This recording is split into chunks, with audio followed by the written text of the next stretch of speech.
Hello everyone, welcome back to test yourself YouTube channel. Test yourself YouTube channel पे आप लोग का स्वागत है।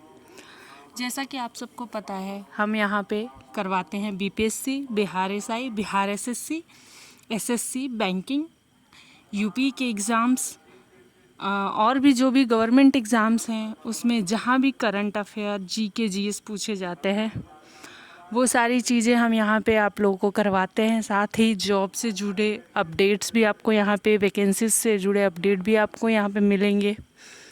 तो अगर आप लोगों को हमारा वीडियो अच्छा लग रहा हो तो प्लीज़ वीडियो को लाइक करिएगा, शेयर करिएगा और हमारे चैनल को सब्सक्राइब करना बिल्कुल भी मत भूलिएगा। हम कर रहे हैं साइंस, तो आज हम करेंगे साइंस के क्वेश्चन। ये होगा साइंस के क्वेश्चन का दूसरा पार्ट। ये पूरा 1000 क्वेश्चंस का सीरीज़ है, तो जिसमें का ये दूसरा पार्ट है। तो इसमें हम साइंस के कुछ इम्पॉर्टेंट एमसीक्यू कवर करेंगे जो कि बहुत ही ज़रूरी है 71st बीपीएससी एग्ज़ाम के लिए। तो आइए हम शुरू करते हैं आज का अपना वीडियो, और इसमें इम्पॉर्टेंट फैक्ट्स होंगे। और तो हम शुरू करते हैं आज का अपना ये वीडियो। पहला क्वेश्चन है, निम्नलिखित में से कौन वायुमंडल की सबसे गर्म परत है? Option A thermosphere, option B mesosphere, option C ionosphere और ऑप्शन डी स्ट्रेटोस्फीयर। तो हमारा सही उत्तर हो जाएगा ऑप्शन ए, थर्मोस्फीयर जो है वो वायुमंडल की सबसे गर्म परत होता है। 71st बीपीएससी के प्रीलिम्स के लिए, जो कि होने वाला है 13 सितंबर को। बहुत ही इम्पोर्टेंट है ये सारे क्वेश्चन। साइंस का वेटेज बीपीएससी में अच्छा खासा है, तो प्लीज़ वीडियो को 1 मिनट भी स्किप मत करिएगा, क्योंकि वीडियो स्किप करने का मतलब है अपनी तैयारी से दूर जाना। और अगर हमें जॉब लेना है तो अपनी तैयारी से दूर नहीं जाना है, बल्कि पढ़ाई करके उसके पास आना है। तो हमारा दूसरा का क्वेश्चन है, वायुमंडल में उपस्थित सबसे हल्की गैस कौन सी है? Option A hydrogen, option B oxygen, option C nitrogen और ऑप्शन डी नियॉन। बताना है कि सबसे हल्की गैस, वायुमंडल में उपस्थित सबसे हल्की गैस। अटेम्प्ट करने की कोशिश करिएगा। सही उत्तर हो जाएगा हाइड्रोजन जो है वो सबसे हल्की गैस होती है। अगला प्रश्न है, निम्नलिखित में से कौन दुनिया की सबसे जहरीली गैस है? दुनिया की सबसे जहरीली गैस, methyl isocyanate cyanate, option B xylyl bromide, option C carbon monoxide, option D sulphur dioxide. तो सही उत्तर हो जाएगा ऑप्शन बी, जाइलाल ब्रोमाइड जो है वो दुनिया की सबसे जहरीली दवाइयाँ हैं, जहरीली गैस है। 70th बीपीएससी में वन लाइनर इतने पूछे गए थे, और उसके लिए आपका इन क्वेश्चंस की प्रैक्टिस करना बहुत ही ज़रूरी है। कितना भी पढ़ाई कर लो, अगर क्वेश्चन के प्रैक्टिस नहीं हो पाएंगे तो आपका एग्ज़ाम निकलना मुश्किल है। तो आप हमारे साथ जुड़िए और क्वेश्चन के अच्छे टॉप क्वालिटी के क्वेश्चन के प्रैक्टिस करिए। अगला प्रश्न है, पृथ्वी की पपड़ी पर सबसे प्रचुर मात्रा में मौजूद दुर्लभ गैस कौन सी है? बताना है यहाँ कि सबसे प्रचुर मात्रा में जो पृथ्वी के ऊपर उपलब्ध गैस है वो कौन सी है। तो option A argon, option B neon, option C xenon, option D radon. सही उत्तर हो जाएगा ऑप्शन ए आर्गन। अगला प्रश्न है, पृथ्वी की सतह पर सर्वाधिक मात्रा में कौन सा तत्व पाया जाता है? Option A hydrogen, option B oxygen, option C neon, option D argon. तो पृथ्वी की सतह पे पाए जाने वाला, सर्वाधिक मात्रा में पाया जाने वाला जो तत्व है वो है ऑक्सीजन। ऑप्शन बी सही उत्तर होगा। अगला प्रश्न है, 1 मिनट। हाँ, बताना है कि मूत्र का पीला रंग किसकी मौजूदगी के कारण होता है? ऑप्शन ए बिलीरुबिन के कारण, ऑप्शन बी यूरोक्रोम के कारण, ऑप्शन सी क्रिएटिनिन के कारण, या फिर ऑप्शन डी यूरिया के कारण।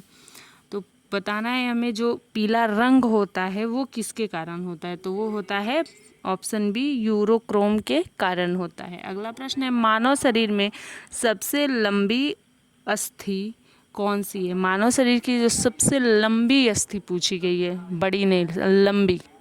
तो ऑप्शन ए है आपका radius, option B tibia, option C उरु अस्थि, ये जिसे फीमर कहते हैं, या फिर ऑप्शन डी पटेला। तो हमारा सही उत्तर हो जाएगा ऑप्शन सी, फीमर जो है वो मानव शरीर की सबसे लंबी अस्थि। तो ऑप्शन सी सही उत्तर होगा। अगला प्रश्न है, मधुमक्खी पालन को क्या कहा जाता है? Option A sericulture, option B pisciculture, option C apiculture, option D viticulture. तो मधुमक्खी पालन को हम बोलते हैं एपीकल्चर। ऑप्शन सी सही उत्तर होगा। अगला प्रश्न है, मछली पालन को क्या कहा जाता है? Option A sericulture, option B pisciculture, option C apiculture, option D viticulture. तो मछली पालन को हम कहते हैं ऑप्शन बी पीसीकल्चर। अगला प्रश्न है, हमारी पृथ्वी में सबसे अधिक मात्रा में कौन सी धातु मौजूद है? बताना है कि पृथ्वी में जो धातु है उसमें सबसे अधिक मात्रा में कौन सा मौजूद है? तो ऑप्शन ए है लोहा, बी एल्युमिनियम, ऑप्शन सी तांबा, या फिर डी जिंक। तो आपका सही उत्तर हो जाएगा ऑप्शन बी, एल्युमिनियम जो है वो सबसे अधिक मात्रा में मौजूद है। अगला प्रश्न है, निम्नलिखित में से कौन सी बीमारी वायरस के कारण होती है? बताना है वायरल डिजीज कौन सा है इसमें, वायरस से होने वाला डिजीज़ कौन सा है इसमें। ऑप्शन ए हैजा, ऑप्शन बी HIV जिसे एड्स बोलते हैं, या फिर ऑप्शन सी पेचिस, ऑप्शन डी क्षय रोग यानी TB। तो आपका कौन सा होगा इसमें से वायरस वाला? तो सही उत्तर हो जाएगा ऑप्शन बी HIV एड्स। अगला प्रश्न है, मृत जानवरों और पौधों को खाद में बदलने वाले सूक्ष्म जीवों को क्या कहते हैं? ऑप्शन ए जीवाणु, ऑप्शन बी कवक, ऑप्शन सी प्रोटोजोआ, या फिर ऑप्शन डी अपघटनकर्ता। तो इसका सही उत्तर हो जाएगा ऑप्शन डी अपघटनकर्ता, क्योंकि ये मृत जानवरों और पौधों को अपघटित करते हैं। अगला प्रश्न है, ऐसे प्लास्टिक जिन्हें एक बार ढालने के बाद गर्म करके नरम नहीं किया जा सकता क्या कहलाता है? वो हार्ड वाले जो प्लास्टिक होते हैं ना, जो जलने के बाद भी हार्ड ही रहते हैं, उनके बारे में पूछा जा रहा है कि उसको क्या कहते हैं। तो आपका ऑप्शन ए है पॉलीविनाइल क्लोराइड, ऑप्शन बी उच्च घनत्व polythene, option C thermoplastic polyurethane, और ऑप्शन डी थर्मोसेटिंग प्लास्टिक। तो इसका सही उत्तर हो जाएगा ऑप्शन डी थर्मोसेटिंग प्लास्टिक। अगला प्रश्न है, रक्त में कुछ कोशिकाओं की उपस्थिति के कारण रक्त के थक्के का गठन होता है। इन कोशिकाओं को क्या कहा जाता है? Option A erythrocytes, option B lymphocytes, option C monocytes, option D thrombocytes. यहाँ पूछा जा रहा है कि रक्त ब्लड क्लॉटिंग मतलब क्लॉटिंग करवाने में कौन सा सेल होता है? तो इसका सही हो जाएगा ऑप्शन डी थ्रोम्बोसाइट्स। अगला प्रश्न है, शुद्ध जल और उदासीन विलय का pH मान क्या है? मतलब शुद्ध जल हो या फिर उदासीन हो तो उसका pH मान क्या होगा? 0 से 7 क्या होता है? एसिड होता है, और 7 से 14 बेस होता है, और जो 7 होता है वो न्यूट्रल होता है, मतलब उदासीन होता है। तो ऑप्शन बी सही उत्तर हो जाएगा। निम्नलिखित में से किसमें न्यूट्रॉन नहीं होता है? Option A oxygen, option B nitrogen, option C hydrogen, और ऑप्शन डी तांबा। तो यहाँ पूछ रहा है न्यूट्रॉन किस में नहीं होता है, तो इसका सही उत्तर हो जाएगा ऑप्शन सी हाइड्रोजन में न्यूट्रॉन नहीं होता है। अगला प्रश्न है, DNA की खोज किसने की थी? पूछा गया है DNA की खोज किसने की थी? ऑप्शन ए जेम्स वाटसन और Francis Crick, option B Gregor Mendel, option C Johannsen, और ऑप्शन डी हरगोविंद खुराना। तो सही उत्तर हो जाएगा ऑप्शन ए जेम्स वाटसन और फ्रांसिस क्रिक। अगला प्रश्न है, शरीर के तापमान को कौन नियंत्रित करता है? Option A thalamus, option B hypothalamus, option C cerebellum, और ऑप्शन डी मेंडुला। तो सही उत्तर होगा हाइपोथैलेमस जो है वो हमारे शरीर के तापमान को, भूख प्यास को, इन सबको नियंत्रित कौन करता है? तो हाइपोथैलेमस करता है। अगला प्रश्न है, विद्युत शक्ति की इकाई क्या है? बताना है यहाँ विद्युत शक्ति का यूनिट बताना है आपको। Option A ampere, option B volt, option C coulomb, option D watt. तो आपका सही उत्तर हो जाएगा ऑप्शन डी कूलाम जो होगा, वाट जो होगा वो सही होगा। अगला प्रश्न है, विद्युत मोटर में क्या होता है? ऑप्शन ए ऊष्मा विद्युत ऊर्जा में परिवर्तित होता है, ऑप्शन बी विद्युत ऊर्जा ऊष्मा में परिवर्तित होता है, ऑप्शन सी विद्युत ऊर्जा यांत्रिक ऊर्जा में परिवर्तित होता है, या फिर ऑप्शन डी यांत्रिक ऊर्जा विद्युत ऊर्जा में परिवर्तित होता है। तो विद्युत मोटर जो होता है वो विद्युत ऊर्जा को यांत्रिक ऊर्जा में परिवर्तित करता है, यानी कि ऑप्शन सी सही उत्तर होगा। अगला प्रश्न है, ग्रीन हाउस गैसों के मुख्य घटक कौन से हैं? Option A carbon dioxide, methane, nitrous oxide और ozone. Option B carbon monoxide, sulphur dioxide, nitrogen, hydrogen, nitrogen dioxide और methane. Option C carbon dioxide, methane, nitrous oxide और सल्फर, या फिर सल्फर डाइऑक्साइड। अगला प्रश्न है ऑप्शन नंबर डी है carbon dioxide, sulphur dioxide, nitrogen dioxide और ozone. तो इसका सही उत्तर हो जाएगा ऑप्शन ए। अगला प्रश्न है, कोशिका का पावर हाउस किसे कहा जाता है? Option A ribosome, option B mitochondria, option C lysosome, या फिर ऑप्शन डी नाभिक। तो इसका सही उत्तर हो जाएगा ऑप्शन बी माइटोकॉन्ड्रिया।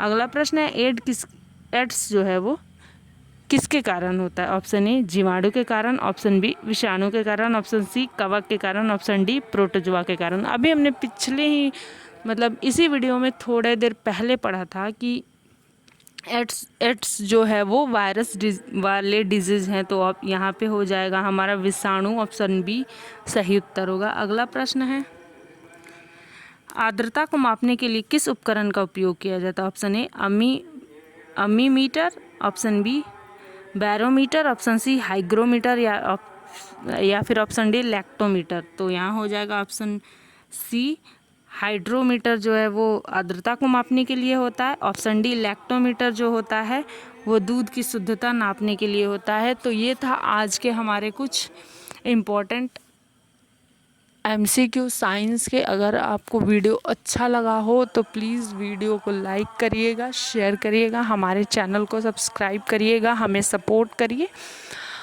और ऐसे ही करके हम आपको पूरे 1000 साइंस के MCQ करवाने वाले हैं, जिसमें लगभग आपका पूरा साइंस कवर हो जाएगा। हमारे चैनल पे करंट अफेयर के भी वीडियोस अपलोड हो रहे हैं सीरीज़ वाइज, जिसमें हम पूरे 1 साल का करंट अफेयर कंप्लीट करने वाले हैं। और साथ में ज्योग्राफी और हिस्ट्री का भी चल रहा है। हिस्ट्री हमने लगभग मॉडर्न हिस्ट्री हमने बहुत सारा कंप्लीट भी कर लिया है, ज्योग्राफी चल रहा है। आप लोग अगर हमें आप ऐसे सपोर्ट करेंगे अच्छे से, तो बाकी भी जो सब्जेक्ट है उसको भी हम लोग शुरू करेंगे, जल्द ही उसे कंप्लीट करवाने की कोशिश करेंगे। अपनी फीडबैक कमेंट बॉक्स में दीजिएगा। और अगर इससे जुड़े हुए कंटेंट का आपको PDF चाहिए तो हमारे Telegram channel test yourself पे जाइएगा, वहाँ आपको सारे वीडियोस के PDF मिल जाएंगे। तो जुड़े रहिए, पढ़ते रहिए, बढ़ते रहिए, अपनी तैयारी को मजबूत करते रहिए। और किसी भी एग्ज़ाम को देने से पहले अपने आप को टेस्ट किया जाता है कि क्या हम इसके काबिल अब बन चुके हैं। तो इस अपने आप को टेस्ट करने के लिए हमारे चैनल टेस्ट योर सेल्फ पे आते रहिए। धन्यवाद, आपने हमारा ये वीडियो यहाँ तक देखा। मिलते हैं फिर अगले वीडियो में, तब तक के लिए नमस्कार, जय हिंद।